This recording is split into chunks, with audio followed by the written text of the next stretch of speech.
సంవత్సరాల తరబడి ఎన్ని మందులు వాడినా మీ మోకాల నొప్పులు తగ్గట్లేదా? ప్రాణ పెయిన్ క్లినిక్ లో అత్యాధునిక చికిత్స.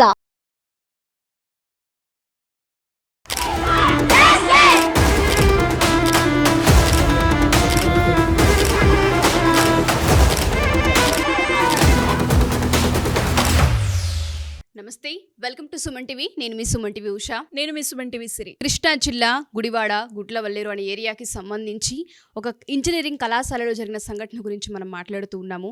ఏదైతే కోల్కతా ఇన్సిడెంట్ ఉందో అక్కడ జరిగిన ఒక ఇన్సిడెంట్కి సంబంధించి ఇప్పటికే మనం మర్చిపోలేని దౌర్భాగ్య పరిస్థితి అని చెప్పొచ్చు. మన తెలుగు రాష్ట్రాలలో కనుక చూస్తే ఇలాంటిది జరిగింది అనడానికి కావచ్చు, అసలు చూడడానికి కావచ్చు, పేరెంట్స్గా యాజ్ ఏ ఆడపిల్లలుగా మాకు కూడా వణుకు పుట్టిస్తుందనే చెప్పాల్సిన అవసరం ఉంది. అండ్ ఆ ఇన్సిడెంట్ కంప్లీట్ కాకముందే ఉషా గారు, ఈ ఇన్సిడెంట్ మనం చూసేసరికి మనకి, అలాగే మనతో పాటు ఎవరైతే వీడియోస్ చూస్తున్నారో వాళ్ళందరికీ, ప్రతి ఒక్క ఆడపిల్లకు కూడా బయటికి రావాలి, నేను చదువుకోవాలి, నేను ఉద్యోగం చేయాలి అన్న ఆలోచన అక్కడే ఆగిపోతుందేమో, చంపేస్తున్నామేమో అని చాలా క్లియర్ గా అర్థమవుతూ ఉంది. అండ్ మనం చూసుకున్నట్లయితే ఈ ఇంజనీరింగ్ కాలేజ్ లో ఎస్పెషల్ గా 2 years నుంచి ఈ హిడెన్ కెమెరాస్ బాత్రూమ్ లో పెట్టారు అని, అండ్ అది కూడా ఒక ప్రేమ జంటే దీనికి మొత్తం నిర్వహిస్తున్నారని, ఒక అమ్మాయి సీసీ ఫుటేజ్ పెట్టడం జరిగింది అని మనమైతే వింటూ ఉన్నాం. ఎగ్జాక్ట్లీ. అసలు 2 years 2 days అన్న విషయం కనుక పక్కన పెడితే అసలు ఆడపిల్లల బాత్రూమ్లలో కెమెరాలు పెట్టడం ఏంటి, అది కూడా హిడెన్ కెమెరాస్ పెట్టాల్సిన ఆ దుస్థితి ఎందుకు వచ్చింది, దీనికి సపోర్ట్ చేసింది ఎవరు, అసలు కాలేజ్ యాజమాన్యం ఏం చేస్తుంది,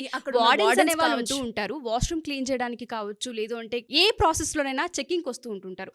కొన్ని వేల మంది చదువుకునే ఒక కళాశాలలో, అది కూడా హాస్టల్స్లో పేరెంట్స్ ఎంతో నమ్మకంగా అక్కడికి పంపించి వాళ్ళని ఉంచితే ఒక ఆడపిల్లే సపోర్ట్ చేసింది, ప్రేమ జంట అని చెప్తూ ఉన్నారు. అబ్బాయిలకు సంబంధించి ఫోటోలు సెల్ చేసే ప్రాసెస్ కూడా 100 రూపాయలకి సెల్ చేయడం జరుగుతుంది అని మనం వింటూ ఉన్నాం. ఇంత దారుణమైన సమాజంలో బ్రతుకుతున్నామా అన్న క్వశ్చన్ అయితే ప్రతి ఒక్కరికి కూడా రేజ్ అవుతుంది. అండ్ ఈ సంఘటనలు ఇలాంటి జరగకుండా ఉండాలి అంటే ఖచ్చితంగా ఒక ఇంజనీరింగ్ కాలేజ్లోనే కాదు, ఎక్కడైనా ఒక అమ్మాయి పనిచేస్తున్న ఆఫీస్లో కావచ్చు, లేదంటే కాలేజ్లో కావచ్చు, ఇలాంటి జరుగుతున్నాయని ప్రతిసారి మనం చెక్ చేసిన అవసరం చాలా ఉంది. ఎగ్జాక్ట్లీ, మీరు అన్నట్టుగానే ఏదైతే ఇంజనీరింగ్ కళాశాలనే కాదు, హాస్టల్స్లో ఉండే ఆడపిల్లలకైనా సంబంధించి కావచ్చు, ఆఫీసులలో కావచ్చు, ఎప్పటికప్పుడు ఎంక్వైరీ చేయాల్సిన పరిస్థితి అయితే ఉంది. అండ్ దాంతోపాటు ఏదైతే కాలేజ్ ఉందో చాలా మంది పేరెంట్స్ వచ్చి అక్కడ ఆందోళనకు దిగారు, మా పిల్లలు జరగాలి అండ్ వెంటనే ఉరిశిక్ష వేసేయండి అని మాట్లాడుతూ ఉన్నారు. కనీసం అక్కడ మీడియా వెళ్ళి ప్రయత్నిస్తున్నారు, అసలు ఏం జరిగిందని తెలుసుకునే ప్రయత్నిస్తుంటే కాలేజ్ యాజమాన్యం మీడియాని అసలు లోపలికి ఎంటర్ చేయట్లేదు. అంటే యాజమాన్యం ఆపేస్తూ ఉందా, లేదంటే కాలేజీకి సంబంధించి తెలిసే ఈ పనులన్నీ జరుగుతున్నాయా అన్న క్వశ్చన్ మార్క్ కూడా మనకి ఇక్కడ కనిపిస్తుంది.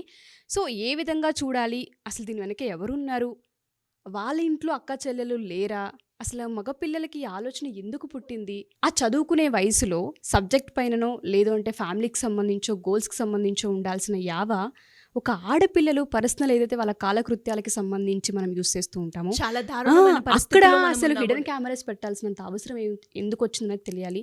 పోలీసుల ఎంక్వైరీ అయితే, ఇన్వెస్టిగేషన్ అయితే కొనసాగుతూ ఉంది అని చెప్తూ ఉన్నారు. ఎవరికైతే అనుమానాలు ఉన్నాయో ఆ పిల్లలకి సంబంధించిన ఎంక్వైరీ కూడా అక్కడ ఉంది అని చెప్తూ ఉన్నారు.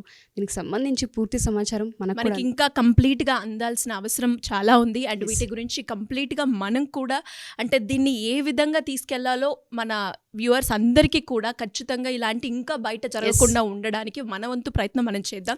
అండ్ దాంతో పాటు దీని గురించి ఇంకా వివరంగా మనకి క్లుప్తంగా తెలియజేయడానికి అడ్వకేట్ వారితో కూడా మనమైతే వీడియోస్ చేద్దాం ఖచ్చితంగా. అండ్ దాంతో పాటు ఉషా గారు, ఇప్పుడు ఈ ఇన్సిడెంట్ చూసిన తర్వాత ప్రతి ఒక్క ఆడపిల్ల కావచ్చు, ఎవరైతే హాస్టల్లో ఉంటున్నారో రకరకాల రీజన్స్ వల్ల ప్రతి అమ్మాయి కూడా ఒక ఇన్సెక్యూర్ కావచ్చు, ఒక భయాందోళనకైతే క్రియేట్ చేశాయి అని చెప్తూనే ఉంటాను.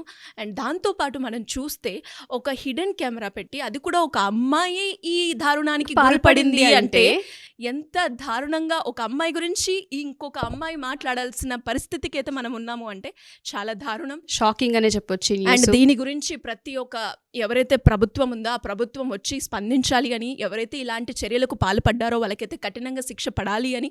అండ్ రీసెంట్ గానే మనకు కూడా నారా లోకేష్ గారు స్పందించారు, ఇలాంటి ఇన్సిడెంట్ మళ్ళీ జరగకుండా కఠిన చర్యలు తీసుకుంటామని వెల్లడించారు ఆయన. ఏదేమైనా ఒక ఇన్సిడెంట్ జరిగినప్పుడు దానికి సంబంధించి జస్టిస్ పరంగా కావచ్చు, అలర్ట్నెస్ పరంగా కావచ్చు, ఒకటి బయటకు వచ్చింది అంటే ప్రపంచం మొత్తం ఇంకొకసారి మేము ఇది చేస్తే అన్న పాయింట్లో వణుకు పుట్టించేలా ఉండాలని కోరుకోవాలి. ఎందుకంటే ఒక కోల్కతా ఇన్సిడెంటే కావచ్చు, ఇవాళ మనం చూస్తున్న గుడ్లవల్లేరు ఇన్సిడెంటే కావచ్చు, మనం కూడా కొన్నిసార్లు హాస్టల్స్లో స్టే చేస్తూ ఉంటుంటాం, కొన్నిసార్లు ట్రావెల్ అవుతూ ఉంటుంటాం. ఎక్కడ కెమెరాస్ ఉంటాయో, ఎవరు ఎక్కడ టచ్ చేస్తూ ఉంటుంటారో, అసలు ఏం మాట్లాడుతూ ఉంటారో అర్థం కాని పరిస్థితి అనే చెప్పాలి. ఒక ఆడపిల్లకి బయట తిరిగే స్వేచ్ఛ లేదు అంటే ఇంత దారుణమైన సమాజంలో మనము బ్రతుకుతున్నామా? ఇంత టెక్నాలజీ అప్డేట్ అయినా, ఇంత అప్డేట్ వర్షన్లో మనం ఉన్నా కూడా ఇంకా పేరెంట్స్కి మా అమ్మాయిని బయటికి పంపించాలి అంటే తనతో పాటు ఒక అన్ననో లేదంటే తండ్రినో బయట తనతో పాటు తీసుకెళ్లాల్సిన అవసరం ఇంకా ఈ సమాజంలో ఉందా అని చాలా.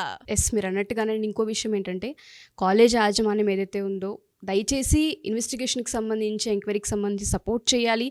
అండ్ ఎవరైతే స్టూడెంట్స్ దీని వెనుక ఉన్నారో ఎంక్వైరీస్ చేసే విధంగా సపోర్ట్ చేయించాలి. అసలు వాళ్ళు కూడా ఎందుకు చేశారు? అంటే డబ్బు కోసమా లేదంటే ఏదైనా అవసరం ఉండి వాళ్ళు చేశారా? అవన్నీ కూడా వీడియోస్ 300 వీడియోలకు పైగా రికార్డ్ అని చెప్తున్నారు. అసలు ఎన్ని వీడియోస్ ఉన్నాయి, అందులో ఎంతమంది ఆడపిల్లలు ఉన్నారు, వాళ్ళని ఏ రకంగా బ్లాక్మెయిల్ చేస్తున్నారు అనేది మనకు అర్థం కావట్లేదు. లైంగికంగా అని చెప్తున్నారు, డబ్బులు డిమాండ్ చేస్తున్నారు అని చెప్తున్నారు. అసలు పూర్తి సమాచారం ఏంటి అనేది ఇంకా మనకి కొంతమంది మాట్లాడితే తప్ప తెలియాల్సిన అవసరం ఉంది. సో ప్రతి ఒక్కరు స్పందించాలి. మీరు కూడా ఈ వీడియో చూసిన ప్రతి ఒక్కరు కూడా ఎంక్వైరీకి సంబంధించి ఏ విధంగా కొనసాగుతుందో వీలైతే మాకు కామెంట్ రూపంలో మీరు కామెంట్ చేయొచ్చు. మీకు తెలిసిన వివరాలని కూడా కామెంట్ రూపకంగా మీరు తెలియజేస్తే దాని గురించి కూడా పాయింట్ రేస్ చేసి మేము మాట్లాడడం జరుగుతుంది. ఎస్, యాజ్ ఏ ఉమెన్గా మేము కూడా ఒక స్టెప్ ముందుకు వచ్చి దీనికి సంబంధించిన పూర్తి సమాచారాన్ని సేకరించి మీకు అందిస్తాము. అండ్ దయచేసి పేరెంట్స్ ఎవరైతే ఉంటుంటారో ఆడపిల్లల్ని ఎక్కడికైతే పంపిస్తూ ఉన్నారో 1-2 సార్లు మన చుట్టుపక్కల ఏం జరుగుతుంది, మనం ఎక్కడికి వెళ్తున్నామన్న వాటిపైన అవేర్నెస్ని క్రియేట్ చేయాలని, వాటికి సంబంధించిన వీడియోస్ మా సుమన్ టీవీ తరపున మేము కూడా కొన్ని వీడియోస్ చేస్తామని హామీ ఇస్తున్నాం. అండ్ ఖచ్చితంగా ఇన్సిడెంట్కి సంబంధించి పూర్తి సమాచారాన్ని మీకు అందిస్తాము. So thank you so much Siri, information gather చేసి ఇచ్చినందుకు. థ్యాంక్ యూ అండి. Thank you so much.